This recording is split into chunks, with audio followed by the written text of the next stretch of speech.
चलिए चलते हैं संस्कृत पेडागोजी के पुनः कुछ महत्वपूर्ण प्रश्नों पर।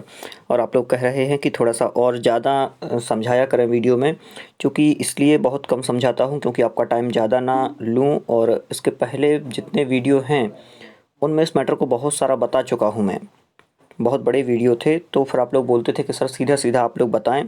और प्रॉब्लम थोड़ी सी उन लोगों के लिए भी आ रही होगी जिन्होंने अभी स्टार्ट किया है पेडागोजी को पढ़ना, और पहले से आप लोग अच्छे से अभ्यास अगर करते तो थोड़ा सा हो सकता था, लेकिन हाँ अब और अच्छे से पढ़ने की कोशिश करेंगे जिससे आपका भी अभ्यास अच्छा हो। चलिए चलते हैं कक्षायाम। ध्यान से, यहाँ प्रॉब्लम क्या होती है कि विच्छेद करना होता है, संधि का विच्छेद। और आप लोगों को बता दूं कि यदि आपने प्रश्न एक बार समझ लिया तो फिर उत्तर दूर नहीं है। संस्कृत पेडागोजी में सबसे बड़ा प्लस पॉइंट क्या है? प्रश्न को समझना। कोई भी उत्तर दे सकता है, सामान्य उत्तर होते हैं, लेकिन प्रश्न समझना है। क्या कह रहे हैं? कक्षायाम मध्यापन समये। देखिए मध्यापन समय लिखा है लेकिन अपन को विच्छेद करके क्या समझना है इसको? कक्षायाम अध्यापन समये। तो कक्षा के, अध्यापन मतलब पढ़ाते, समय, समय में कौन सी विभक्ति है? सप्तमी का एक वचन, तो समय में। और आपको एक और बात बता दूं, मैंने पहले भी बताया था कि मिनिमम जो देखा जाए तो शु मिलेगा। शु मैं पर के लिए होता है, मैं पर शु। और आगे क्या मिलेगा? श्या, का, के, की। कुछ वर्ण ऐसे हैं, मतलब कि कुछ शब्द ऐसे हैं जो आपको अधिकतर पेडागोजी में मिलेंगे। ये समय में, जैसे ये, तो ये वाली भी इस प्रकार से जो एक मात्रा है ये सप्तमी में लगेगी ये, तो ये भी आपको अधिकतर देखने को मिलेगी। तो ये कुछ मात्राएं जो हैं इनका आप अर्थ रट के रखें, जिन्होंने पहले ज़्यादा अभ्यास संस्कृत का नहीं किया है उनके लिए। तो देखिए मैं भी आप लोगों जैसा ही हूँ, मैंने भी इसी प्रकार से धीरे धीरे करके सीखा है सब कुछ। और मैं तो आप जैसे ही तैयारी करके और ये वीडियोज़ अपलोड करता था। जैसे कई कोचिंग वाले होते हैं तो उनका तो एक ये कहें कि प्रोफेशन ही है, मतलब उनका तो पैसे कमाने का एक जरिया वही है, आजीविका चलाने के लिए वो लोग करते हैं, तो उनका तो कोई बात नहीं। लेकिन मेरा तो ये है कि मैं अपनी तैयारी करने के साथ साथ ये करता था। तो बिल्कुल आप जैसा ही हूँ, कोई अभी शिक्षक नहीं हूँ मैं, केवल ये कहूँ कि वीडियो डालता हूँ आप लोगों के ही कहने पर, और जितना कुछ मैंने पढ़ा और जितना मतलब बता पाता हूँ उतनी कोशिश करता हूँ। कभी कभी अर्थ गलत भी हो जाते हैं तो आप लोग वीडियोज़ में बता भी देते हैं कि हाँ ये थोड़ा सा है, लेकिन विषय पूरा आप लोगों को मिलता है। मुझे पता है कि क्वेश्चंस कैसे आते हैं, मैंने बहुत सारी परीक्षाएं दी हैं, जब जाके लगा। देखे आपको पता होगा कि झारखंड टीजीटी हुई थी, वो भी दी मैंने। यूपी टीजीटी भी दे चुका हूँ, और इसके अलावा बहुत सारी टीजीटी में तो इंटरव्यू तक भी पहुँचा था, लेकिन संस्कृत का उतना ज़्यादा वेस्ट नहीं है अपना, तो इंटरव्यू में फेस नहीं कर पाया। फिर इसके अलावा और भी बहुत सारी परीक्षाएं दी, लेकिन फिर जब जाके एमपी वर्ग 1 और वर्ग 2 में सिलेक्शन हुआ है अभी। क्या कह रहे हैं? कक्षायाम अध्यापन समये शिक्षकाः मतलब शिक्षक, कुत्र ध्यानम, कुत्र मतलब होता है कहाँ, ध्यानम मतलब ध्यान, कुर्यु मतलब करे। तो कक्षा में पढ़ाते समय शिक्षक कहाँ ध्यान दे? देखिए करे है, सब कुछ है, लेकिन अपने मन से निकाल लेना है अर्थ कि ये हो सकता है। तो कहाँ पर? विषयेषु, विषय पर। विषयेषु में या पर, दो शब्द आएंगे, शु है ना, सप्तमी। सर्वेष्वपि छात्रेषु, सभी छात्रों पर। क्या कह रहे हैं कि या तो विषय पर ध्यान दे, दूसरा दिया है सभी छात्रों पर ध्यान दे। स्वकार्येषु, अपने कार्यों पर ध्यान दे। कहाँ पर ध्यान दे? अपने कार्यों पर ध्यान दे। या फिर मंदबुद्धि छात्रेषु, मंदबुद्धि छात्रों पर ध्यान दे। तो देखिए अब उत्तर छांटना है। विषयेषु, विषय पर ध्यान दे। हाँ विषय पर तो ध्यान देना जरूरी है, ठीक है ये हो सकता है। अब देखिए ये बात आपको याद रखना है कि ज़्यादा सही उत्तर आपको छांटना है। उत्तर लगभग चारों के चारों सही होते हैं, लेकिन एक सटीक। आगे क्या कह रहे हैं? सर्वेष्वपि छात्रेषु, हाँ सभी छात्रों पर ध्यान देना है। आगे स्वकार्येषु, अपने कार्यों पर ध्यान दे केवल। या फिर मंदबुद्धि छात्रेषु। तो देखिए यहाँ पर जो मंदबुद्धि छात्रेषु दिया है, तो इसको अपन टैली करेंगे इस वाले विकल्प से, क्योंकि दो विकल्प अपन को एक जैसे लगे तो अपन को लगा कि हाँ इन दोनों में से एक होना चाहिए। विषय एक अलग चीज़ है और अपना कार्य एक अलग चीज़ है, क्योंकि अपने कार्य पर तो ध्यान वो देगा नहीं ज़्यादा। अपने कार्य पर ध्यान देगा तो फिर क्लास पर कहाँ ध्यान देगा, विषय पर कहाँ ध्यान देगा, तो ये तो गलत हो जाएगा।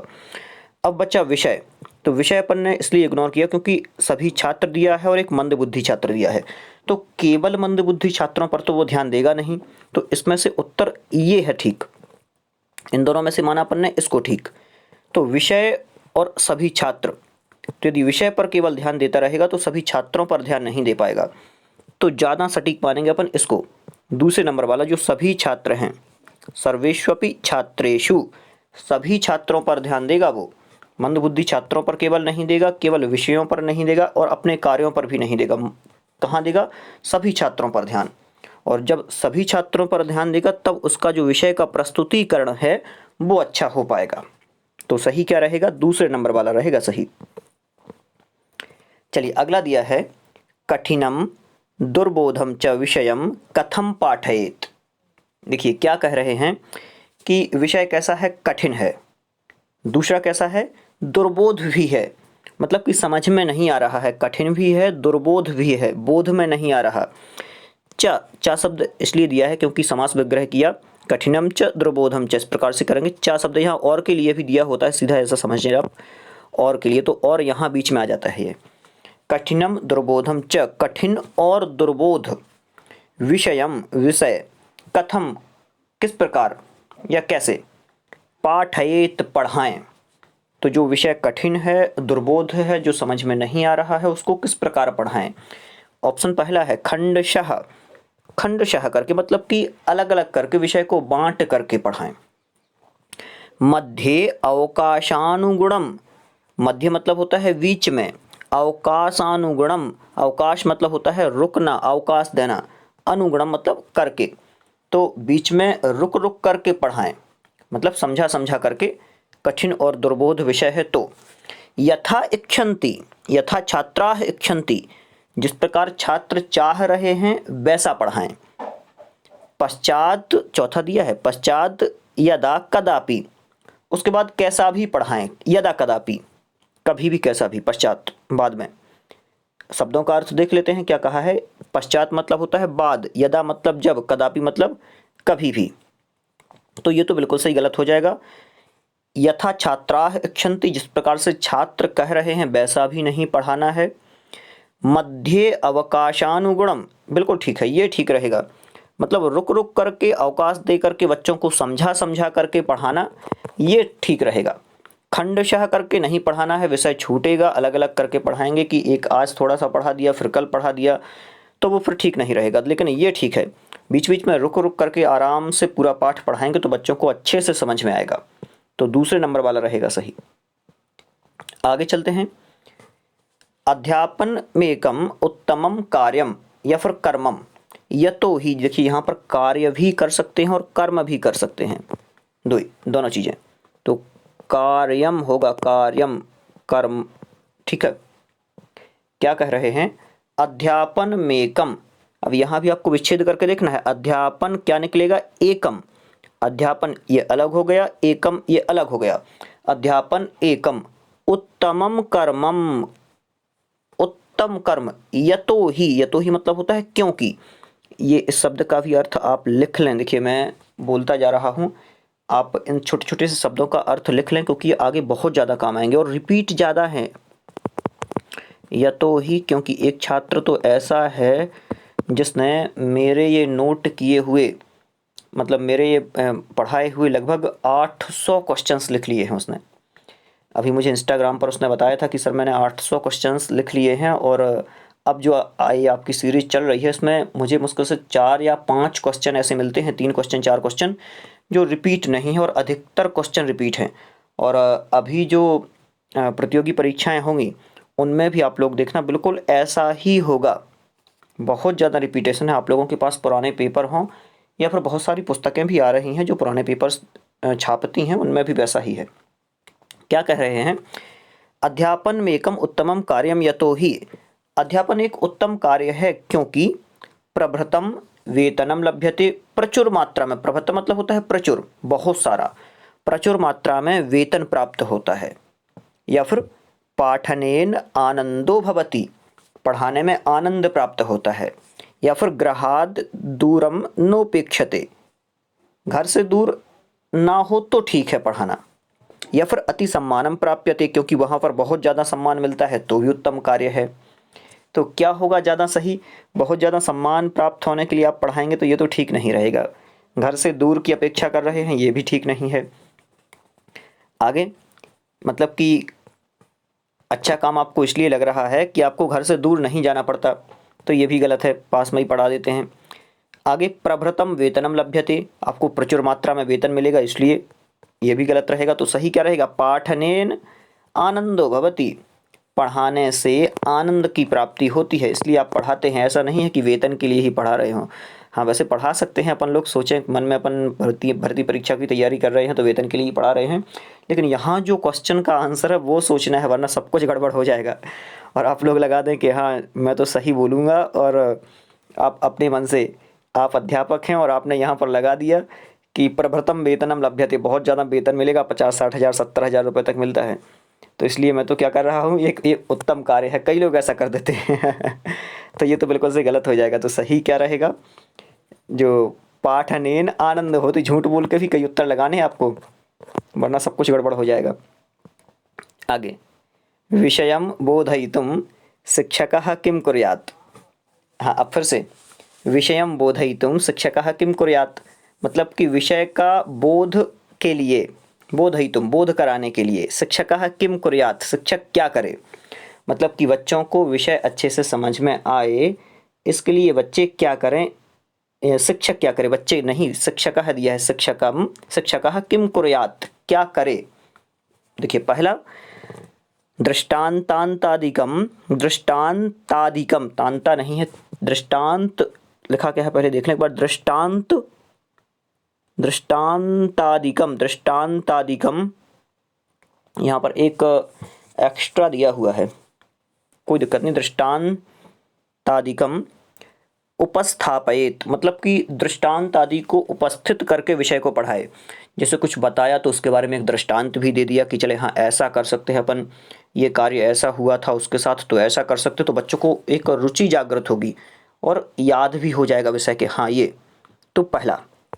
दूसरा विभिन्नान प्रश्नानाम कुर्यात्, कुछ पढ़ाया उसने और उससे संबंधित बहुत सारे प्रश्न पूछ लिए कि हाँ रमेश ऐसा था तो वहाँ पर क्यों गया था, ऐसा बहुत सारे तो प्रश्न करके पढ़ाए तो हो सकता है क्या विषय का बोध। आगे प्राज्ञैः वाचयेत, बुद्धि के द्वारा वाचन कराए, पुनः बोधयेत, पुनः पुनः पढ़ाए, तो सही क्या रहेगा? विषयम बोधयितुम शिक्षकः किं कुर्यात्, विषय का बोध कराने के लिए शिक्षक बहुत सारे दृष्टांतों को उपस्थित करे, दृष्टांतों को भी उपस्थित करे। मतलब यहाँ जो 3 ऑप्शन दिए हुए हैं, इन तीनों ऑप्शन में ये सटीक है। दृष्टांतादिकम उपस्थापयेत, दृष्टांत आदि को भी उपस्थापित करे। और देखिए एक जगह मैंने देखा है कि ये उत्तर गलत दिया है, क्योंकि जो नीचे वाले उत्तर दिए हुए हैं उनमें एक और ज़्यादा सटीक उत्तर था। तो थोड़ा सा आपको ये भी देख करके चलना है कि ऐसा ना हो कि नीचे आपने देखा नहीं और फिर ऊपर का देख करके आप लोग लगा दें, सब गड़बड़ हो जाएगा। आगे कक्षायाम स्वासंप्रेषण प्रभावम ज्ञातुमध्यापकः कथम प्रभवति। चलिए समझ लेते हैं प्रश्न को।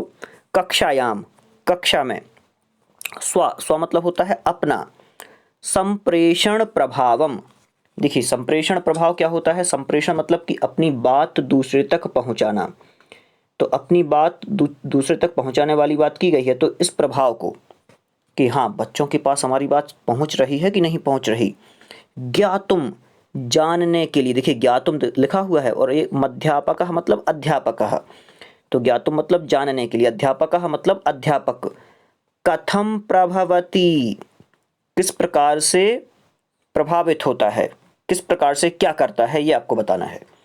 कक्षा में अपने संप्रेषण का प्रभाव जानने के लिए अध्यापक क्या करे, ये समझना है। पहला दिया हुआ है प्रश्नोत्तरैः, प्रश्नोत्तरों के द्वारा, पहला दिया है प्रश्नोत्तरैः, प्रश्नोत्तरों के द्वारा। दूसरा परीक्षा भी, परीक्षा लेकर के जाने, पहला दिया हुआ है कि प्रश्न पूछ करके वो जान सकता है हाँ कि बच्चों को अच्छे से समझ में आ रहा है, सब कुछ जान रहे हैं बच्चे ये, या फिर परीक्षा भी, परीक्षा लेकर के। तो दूसरा आगे ये दोनों तो एक जैसे लग रहे हैं, परीक्षा और प्रश्नोत्तर। आगे चलते हैं। छात्राणाम स्वातंत्राभिव्यक्त्या, मतलब कि छात्रों की स्वतंत्र अभिव्यक्ति के द्वारा जानें, उन्हें बिल्कुल खुला छोड़ दें, उन्हें बोलने दें कि आपने क्या सीखा, क्या पढ़ा, तो इसके द्वारा भी जान सकते हैं। ये आगे दिया है एतैः सर्वैरपि, बिल्कुल ये सटीक रहेगा, सही, क्योंकि ऐसे भी अपन जान सकते हैं, परीक्षा से भी जान सकते हैं और प्रश्नोत्तर से भी जान सकते हैं। तो एतैः सर्वैरपि ये रहेगा सही, चौथे नंबर वाला। आगे सर्वासां भाषाणां जननी इयम् इति प्रसिद्धिः। देखिए ये प्रश्न कॉमन है, कभी भी कहीं भी पूछा जा सकता है। तो बिल्कुल 2-3 प्रश्न तो मैं ऐसा मानता हूँ कि ब्रह्मास्त्र हैं ये, कभी भी कहीं भी छोड़ दें बिल्कुल। और याद रखना है आप लोगों को, कभी खाली नहीं जाते वो प्रश्न। जैसे कि 4 प्रकार के भाषा कौशल हैं, ये तो प्रश्न ऐसा है कि आपको परीक्षा में रखा हुआ, मतलब जैसे आप लोगों ने 10वीं की परीक्षा दी होगी मध्य प्रदेश में, तो एक निबंध आता था वंडर ऑफ साइंस का निबंध। तो मैं जब 10th में था तो मैंने केवल एक ही निबंध याद किया था। मतलब ये सोच के गया था मैं कि अगर आएगा भी नहीं ये तो भी ये लिखना है और एक माई हॉबी का भी चलता था, तो मुझे वो याद नहीं हो रहा था, लेकिन मैंने एक ही याद किया। इसी प्रकार से ये भी है कि आना ही है अधिकतर परीक्षाओं में। कोई विरली परीक्षा है जो छूट जाए जिसमें, लेकिन उससे संबंधित एक प्रश्न देते हैं, या तो उसका क्रम पूछ लेंगे कि तीसरे नंबर का कौन है, दूसरे नंबर का कौन है, पहला कौन है, अंतिम कौन है। इसके अलावा इनका क्रम निर्धारण कीजिए, और बहुत सारे प्रश्न बना देते हैं इससे। ये क्रम इसका नहीं है, ये क्रम इसका है, ऐसा वैसा बहुत सारे। तो देखिए सर्वासाम भाषाणाम जननी, सभी भाषाओं की जननी कौन है? संस्कृत भाषा।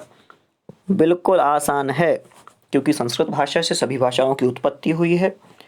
और वर्तमान में भी कई भाषाएं ऐसी हैं जो अब स्वीकार कर रही हैं, मतलब कि पता चल रहा है कि हाँ, संस्कृत ही इन भाषाओं की भी जननी है।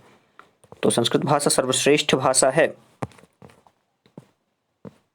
आगे अद्यत्वे संस्कृत शिक्षणस्य स्तरः अवनतिमेति यतोहि। क्या कह रहे हैं? अद्यत्वे मतलब आज, सीधा सीधा समझें। संस्कृत शिक्षकस्य स्तरः, संस्कृत शिक्षक का स्या दिया हुआ है ना, तो का, स्तरः मतलब स्तर। तो आज संस्कृत शिक्षक का स्तर अवनतिमेति, अवनति को प्राप्त हो रहा है। अवनति इति, अवनति को मतलब कि नीचे नीचे आ रहा है, गिर रहा है। आज संस्कृत शिक्षक का स्तर नीचे गिर रहा है। यतो ही, मैंने बताया था यतो ही का अर्थ क्या है। यतो ही मतलब क्योंकि, यतो ही मतलब क्योंकि आज संस्कृत शिक्षक का स्तर अवनति को प्राप्त हो रहा है, क्योंकि ते स्वयं संस्कृतम ना जानन्ति। क्या कह रहे हैं? वे स्वयं संस्कृत नहीं जानते हैं। पहला, वे स्वयं संस्कृत नहीं जानते हैं। दूसरा, छात्रेषु रुचिम नोत्पादयन्ति, छात्रों में रुचि उत्पन्न नहीं करते हैं। ये आगे, संस्कारम ना शिक्षयन्ति, संस्कारों की शिक्षा नहीं देते हैं। क्या कह रहे हैं? संस्कारों की शिक्षा नहीं देते। मैं इस पॉइंट पर बहुत कुछ बोलने वाला होता हूँ, लेकिन मर्यादाओं को भी अपन को याद रखना होता है। तो क्या कह रहे हैं? संस्कारम ना शिक्षयन्ति, संस्कार भी नहीं देते हैं। और आजकल तो ऐसा तक हो गया है कि मतलब जिन्होंने केवल संस्कृत की डिग्रियां यहाँ वहाँ से प्राप्त कर लीं, सीधा बोलूँ तो, और वर्ग 1 के शिक्षक हैं, बुरा लगेगा थोड़ा सा सुनने में, तो फिर कहाँ से पढ़ाएगा बच्चे को, क्योंकि वे संस्कृत ही नहीं जानते हैं। संस्कृत की डिग्रियां तो बढ़ रही हैं कहाँ पर, कहीं भी आपको डिग्री चाहिए हो, हाँ साहब यहाँ से आप डिग्री करें आराम से। अब तो घर बैठे पेपर हुए सभी लोगों के, उनके पास डिग्री है। 50-100 जैसे मैं क्वेश्चंस पढ़ा रहा हूँ, ये 100-200 क्वेश्चंस रट लिए, थोड़ा बहुत और कर लिया, कहीं से और थोड़ी सी बात कह दूँ मैं तो आरक्षण लग गया, सीधी सीधी बात है। तो उसमें फिर जा कर के थोड़ा सा और हो गया तो सिलेक्शन हो गया। अब ये थोड़ी सी बात अगर मैं कहूँ तो बुरी भी लग सकती है, लेकिन ये सच्चाई है। और तो इस कारण से भी संस्कृत का जो स्तर है वो नीचे गिर रहा है। और मैं आप लोगों को संस्कृत की एक, अब क्या बताऊं मैं, अभी जो स्थितियां हैं, कई अध्यापक तो ऐसा कहते हैं कि हमारे विद्यालय में संस्कृत नहीं है, ऐसे तक स्कूल हैं। धीरे धीरे संस्कृत का स्तर ऐसे ही करके नीचे लाया जा रहा है। और कंपलसरी भी करने को अब तो मना कर दिया गया है कि कंपलसरी है, कहीं हेल्थ एजुकेशन है, कहीं कुछ है, ये सब साथ में लाए जा रहे हैं। तो संस्कृत लेना बच्चा पसंद नहीं करता। और जब कहा जाता है तो ये कहते हैं कि संस्कृत से क्या होने वाला है, क्या करोगे, तो ऐसे कई कारण हैं जिससे कि अवनति की ओर संस्कृत जा रही है। शिक्षकों को चाहिए कि खुद स्वयं अच्छा पढ़ें और फिर बच्चों को अच्छे से पढ़ाएं और संस्कृत के प्रति जागरूक करें, जब जाके संस्कृत अपने एक स्तर तक जाएगी, लेवल तक। वरना ऐसे ही धीरे धीरे केवल जो अभी पुस्तकों की भाषा बनती जा रही है वैसे ही और बनती जाएगी। चलिए, यहाँ क्या रहेगा सही, अवनति की ओर क्यों जा रहा है बताना है आप लोगों को। देखिए, ये सभी कारण हैं। उपर्युक्तम सर्वमपि कारणम भवति, उपर्युक्त सभी कारण हैं। और आप यदि संस्कृत के शिक्षक बनने जा रहे हैं तो इतनी पढ़ाई करके संस्कृत के शिक्षक बने कि आप वहाँ यदि पढ़ाने जाएं और बच्चा आपसे पूछे कि सर इसका संधि विच्छेद क्या होता है, तो आपको ये ना कहना पड़े कि मैं कल देख के बताऊंगा। इतनी संस्कृत जरूर पढ़ के जाएं। मेरे कई मित्र ऐसे हैं जिन पर कक्षा 10वीं की जो संस्कृत है, जो अभी थी 10वीं की संस्कृत, उसमें शायद कौन सा यजुर्वेद का ही था, कोई पाठ था, तो उसका अर्थ नहीं बनता था, पढ़ते नहीं बनता था। सोचें आप क्या स्थिति होंगी बच्चों की। तो मैंने उनसे पूछा कि आप पढ़ाते कैसे, तो बोलने लगे कि मैं इसके प्रश्नोत्तर पढ़ा देता हूँ, केवल पाठ तो पढ़ाता ही नहीं, दूसरे पाठ से स्टार्ट करता हूँ। तो ये स्थितियाँ हैं। तो आप बहुत अच्छे से संस्कृत का अभ्यास करें, कोई कठिन भाषा नहीं है, जितना आप अभ्यास करेंगे उतना आएगा। और संस्कृत जैसी भाषा, बहुत कम लोगों को सौभाग्य होता है ऐसी भाषा पढ़ने का, जिसमें हमारे वेद पुराण, हमारा पूरा हिंदू धर्म जिसकी नींव पर टिका हुआ है। आगे, मनोविज्ञानुगुणम कक्षायाम छात्राः कथम ज्ञानमधिकम प्राप्नुवन्ति। क्या कह रहे हैं, मनोविज्ञानुगुणम, मनोविज्ञान के अनुसार, कक्षायाम, कक्षा में, छात्राः, छात्र, कथम ज्ञानमधिकम प्राप्नुवन्ति, किस प्रकार से अधिक ज्ञान प्राप्त कर सकते। कई लोग मुझे ये भी कहेंगे कि सर अब ज़्यादा ज्ञान ना दें। हो सकता है मेरी बात बुरी लगी हो, लेकिन प्रश्नों का अभ्यास अपन आगे करते चलते हैं और जो सही है वो मैं बोलता ही हूँ। मनोविज्ञानानुगुणम कक्षायाम छात्राः कथम ज्ञानमधिकम प्राप्नुवन्ति, मतलब कि मनोविज्ञान के अनुसार कक्षा में छात्र किस प्रकार से अधिक ज्ञान प्राप्त करते हैं। ये कह रहे हैं, श्रवणात्, सुनने से, अनुकरणात्, अनुकरण से, या क्रियानुष्ठानात्, क्रिया का अनुष्ठान करने से, या लेखनात्, लेखन से। तो देखिए, क्रियानुष्ठानात् ठीक रहेगा, मतलब कि जो बच्चे ने पढ़ा है उसको क्रिया करके देख रहा है, उसका अनुभव कर रहा है, अनुकरण नहीं कर रहा। अनुकरण मतलब तो होता है कि उसका जैसा का तैसा, यहाँ से उसने चीज़ उठाई और यहाँ दूसरे ने रखी, तो यहाँ से शिक्षक ने उठाई, यहाँ छात्र ने रखी, तो वैसे ही बिल्कुल यहाँ का यहाँ रखना नहीं है, उसको सीखना है, रखने का तरीका सीखना है। तो ये क्रियानुष्ठानात्, क्रिया करके, ये कह रहे हैं जो चीज़ है उसका प्रैक्टिकल करना है, जिससे ज्ञान अधिक प्राप्त होगा। और मनोविज्ञान भी यही कहता है कि जितना आप लोग अभ्यास करेंगे, उसका प्रैक्टिकल करेंगे, तो उतना ज़्यादा सीखेंगे। आगे, छात्रेषु विषये कश्चित् निर्णयः भवता कथम क्रियते। क्या कह रहे हैं, छात्रेषु, छात्रों में, विषय में, या फिर ये कह दें कि अपनी भाषा में समझ लें, छात्रों के विषय में कश्चित् निर्णयः, कश्चित् मतलब कोई, निर्णयः निर्णय, भवता आप, कथम कैसे, क्रियते मतलब करते हैं। तो छात्रों के विषय में कोई निर्णय आप किस प्रकार से करते हैं। तद, या फिर ये कहें कि क्रियते, करेंगे, करें। तद विषये सर्वेषाम अभिप्रायः ज्ञात्वा, तद मतलब होता है उसके, विषय मतलब होता है विषय में, सर्वेषां सभी, अभिप्रायम अभिप्राय ज्ञात्वा मतलब जानकर, तो उसके विषय में सभी प्रकार के अभिप्रायों को जानकर निर्णय करेंगे। या फिर स्वयं छात्राणाम व्यवहार प्रवर्तनादि दृष्ट्वा, मतलब कि स्वयं छात्रों के व्यवहार प्रवर्तन को देख करके कि ये क्या व्यवहार कर रहा है। या फिर प्रसन्नेन मनसा सम्यक चिंतयित्वा, प्रसन्न मन से अच्छे से सोच करके फिर निर्णय करेंगे। या फिर कथमपि, किसी भी प्रकार से निर्णय कर देंगे तो ये तो गलत रहेगा। सही क्या होगा? प्रसन्न मनसा सम्यक चिंतयित्वा, प्रसन्न मन से बच्चों के बारे में अच्छा सोचेंगे, अच्छा सोच करके आप उनके विषय में चिंतन कर पाएंगे। ये छात्रेषु विषये कश्चित निर्णय भवता कथम क्रियते, तो किस प्रकार से आप निर्णय करें, तो प्रसन्न चित्त से और सम्यक सोच करके, अच्छा सोच करके। आगे, समाजे विद्यालयस्य ख्यातिम कदा भवति, क्या कह रहे हैं? समाज में विद्यालय की ख्याति कब होती है? समाजे मतलब समाज में, विद्यालयस्य मतलब विद्यालय की, ख्याति मतलब ख्याति, कदा मतलब कब, भवति मतलब होती है। ऑप्शन पहला दिया है, यदा विद्यालयः स्थापितः तदारंभः, जब विद्यालय स्थापित हुआ और आरंभ हो गया तब उसकी ख्याति होती है। या फिर छात्राणाम आरंभः, छात्रों के आने से विद्यालय आरंभ हुआ तो ख्याति हुई।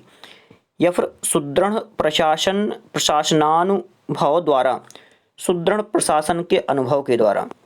या फिर प्रधानाध्यापकस्य कार्य समूहात्, प्रधानाध्यापक के कार्य समूह से। तो सही क्या रहेगा? जो चौथा नंबर वाला दिया है यही रहेगा सही। प्रधानाध्यापकस्य कार्य समूहात्, प्रधानाध्यापक के कार्य करने के तरीके से। यदि प्रधानाध्यापक ठीक हैं तो जो संस्था है वो बहुत अच्छी चलती है, कोई किसी प्रकार की मनमानी नहीं कर पाता, और पीरियड भी अच्छे लगते हैं, और सब कुछ आप लोगों ने भी देखा होगा, अपने अतिथि शिक्षक के रूप में काम किया होगा तो।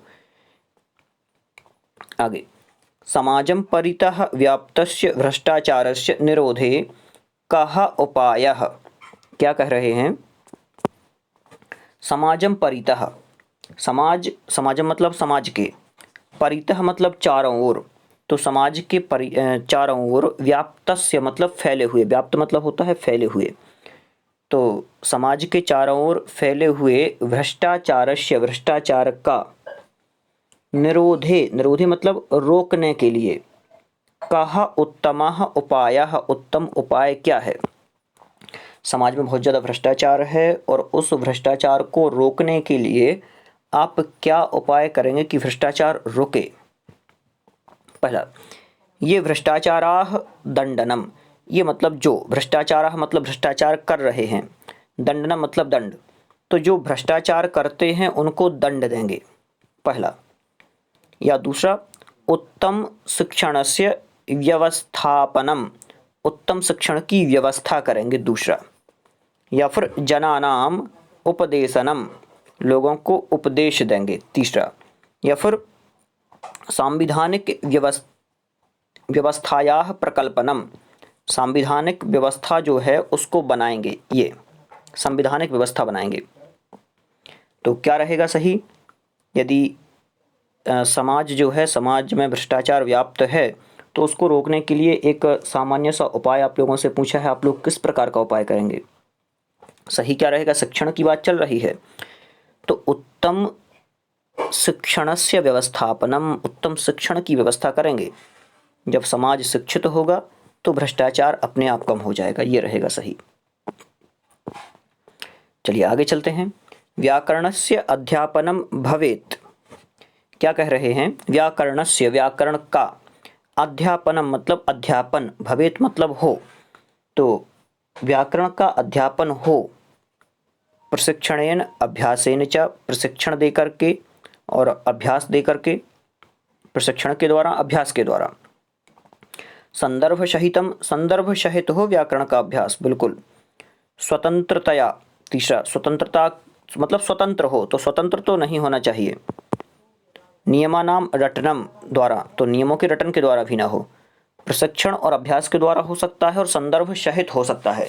तो ज़्यादा सटीक जो है वो संदर्भ के द्वारा होना चाहिए। व्याकरण का अध्ययन अध्यापन संदर्भ के द्वारा हो, जहाँ ज़रूरत है वहाँ पर उस प्रकार से हो। चलिए आगे।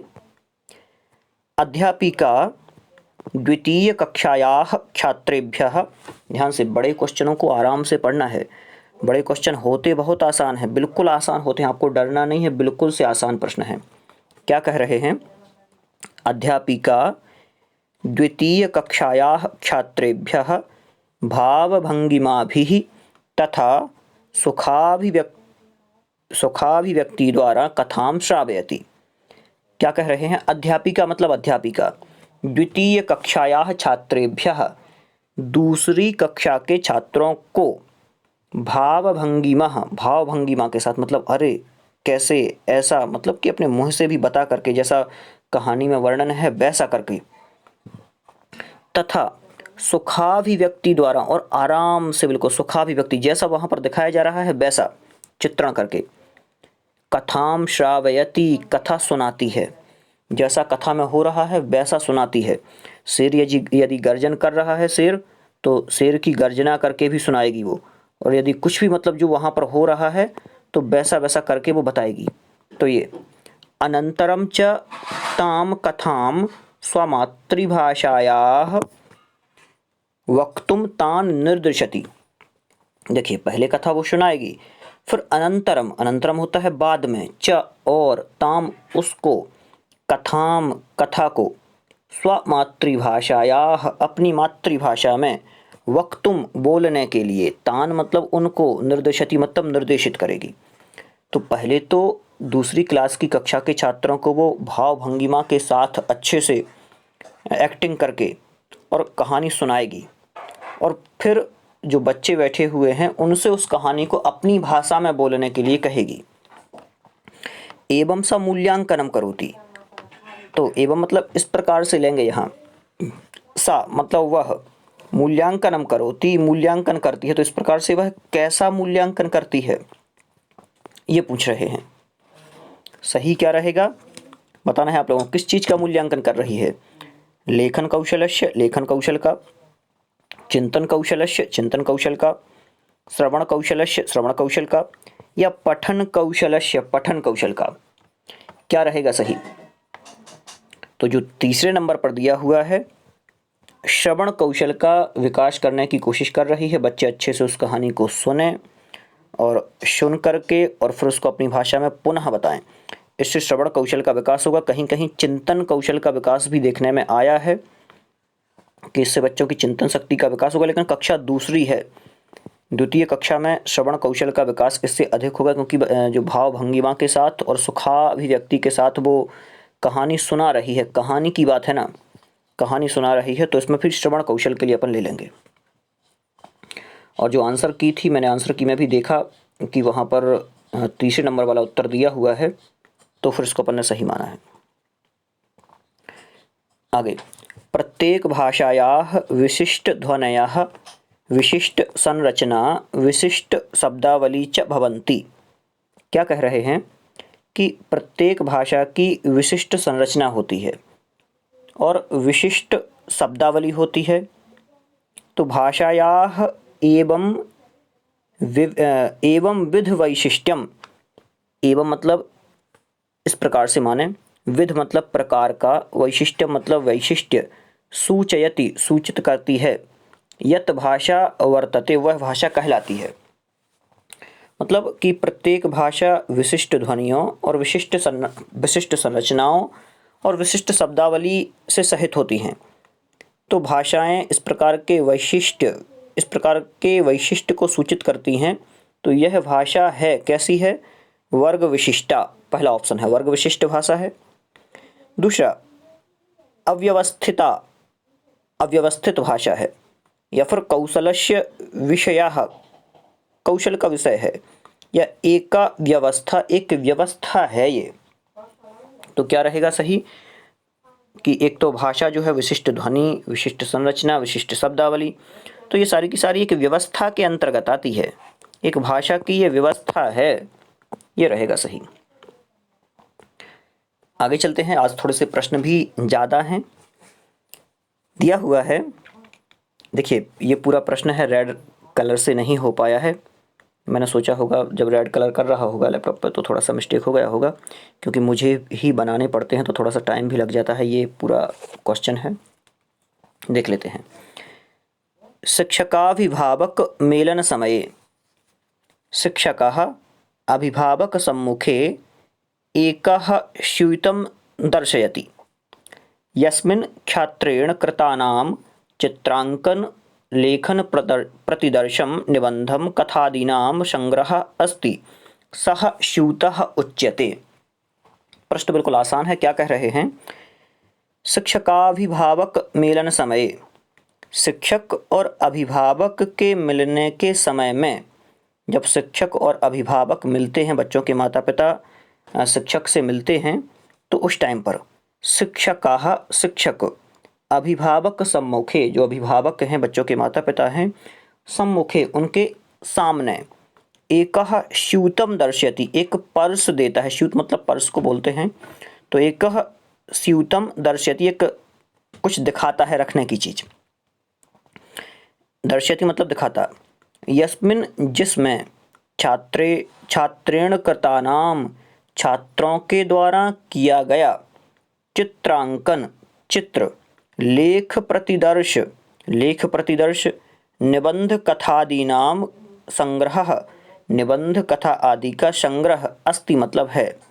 तो सह स्यूतः उच्यते, वह जो बैग है या स्यूत है उसे क्या कहेंगे अपन? पूरा एक बार और समझ लें। शिक्षक अभिभावक के मिलते समय शिक्षक अभिभावक के पास में एक बैग दिखाता है जिसमें छात्रों के द्वारा किए गए चित्रांकन, लेखन प्रतिदर्श, निबंध कथा आदि के संग्रह हैं। तो वह बैग जो है वो कहा जाता है, क्या कहा जाता है? समुचित संग्रह। समुचित संग्रह मतलब सब कुछ इसमें संग्रहित है। या फिर जीवन साहित्यम, जीवन का साहित्य है। या फिर उपाख्यानात्मक विवरणम, उपाख्यानात्मक विवरण है। या सूचना संग्रहम, सूचना संग्रह है। तो सही क्या रहेगा? उसमें क्या रखा हुआ है? सूचना संग्रह है, सूचनाओं का संग्रह, ये रहेगा सही।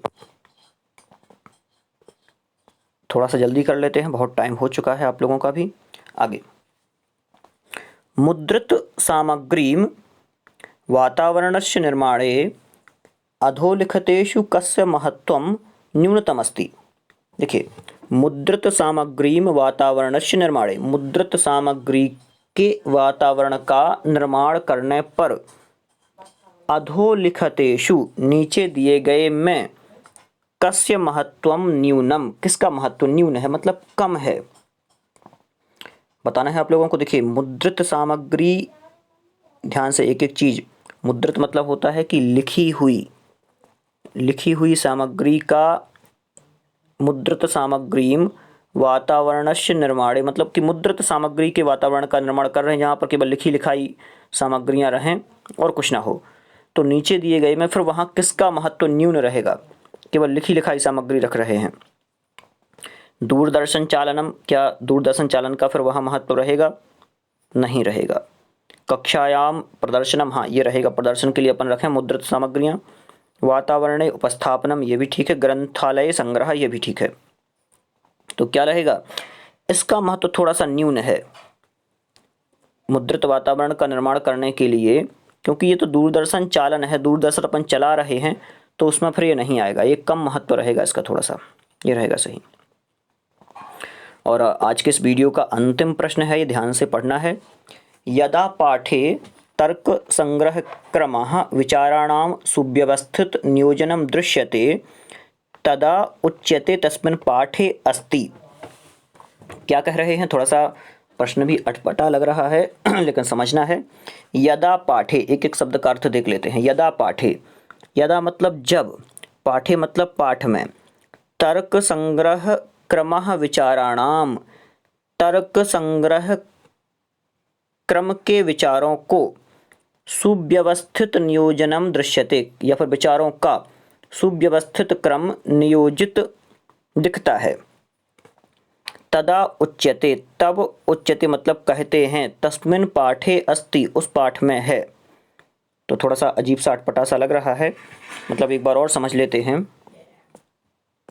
जब पाठ में तर्क संग्रह क्रम और विचारों को सुव्यवस्थित नियोजन रूप से देखते हैं तो उस पाठ को कहते हैं, ये समझ लें, उसे क्या कहते हैं? सहविन्यासः सहविन्यास कहते हैं, सुसंगति सुसंगति कहते हैं, संसक्तता संसक्तता कहते हैं, या बोधगम्यता बोधगम्यता कहते हैं। तो अंतिम प्रश्न है आज का, सही क्या रहेगा? सुसंगति ही। इसको क्या कहते हैं? सुसंगति ही कहते हैं। तो जो दूसरे नंबर वाला दिया हुआ है ये रहेगा सही। चलिए आज के लिए इतना ही रहने देते हैं। आज बहुत सारे प्रश्न अपने हो चुके हैं और आप लोग भी प्रश्नों का अभ्यास इसी प्रकार बहुत अच्छे तरीके से करें, और कोशिश यही रहेगी कि इसी प्रकार से और भी आपको वीडियोस ला सकूं, और नए नए क्वेश्चंस लाने की कोशिश करता हूं कि पहले रिपीट ना हो क्वेश्चन। और आप लोग भी, जो 120 वीडियो हैं उसमें कई वीडियो ऐसे भी आप लोगों को मिलेंगे जो 10-10 मिनट में मैंने किए हुए हैं और क्वेश्चंस इतने ही हैं, लेकिन आप लोगों के कमेंट के अनुसार ही मैं वीडियोस बनाता हूं जैसा आप लोगों को पसंद होता है। कई लोगों ने बोला था कि सर आप टाइम ज़्यादा ना लें, क्योंकि उन लोगों ने पहले अभ्यास कर लिया था इस कारण से, तो थोड़ा सा टाइम 4 गुना टाइम आज लगा है। आज 40 मिनट हुए हैं, उसके पहले 10-10 मिनट में मैं वीडियोस कंप्लीट करने की कोशिश करता था आप लोगों के कहने पर। तो इसी प्रकार से चलने देते हैं और क्वेश्चंस भी आप लोगों को लाने की कोशिश करूँगा। और कई क्वेश्चन अब मैं ऐसे भी बनाऊँगा वीडियो जिसमें बताऊँ कि ये क्वेश्चंस ज़्यादा रिपीट हुए हैं, तो और अच्छा आपका अभ्यास रहेगा। और हाँ, तैयारी करने में किसी भी प्रकार से कोई कमी ना रखें। कोई पुस्तक आपको ख़रीदनी हो तो ख़रीदते रहें, क्योंकि अलग अलग पुस्तकों में अलग अलग मैटर मिलते हैं, तो उनसे भी आपका अभ्यास बहुत अच्छा होगा। बहुत बहुत धन्यवाद आप सभी का, बहुत बहुत धन्यवाद।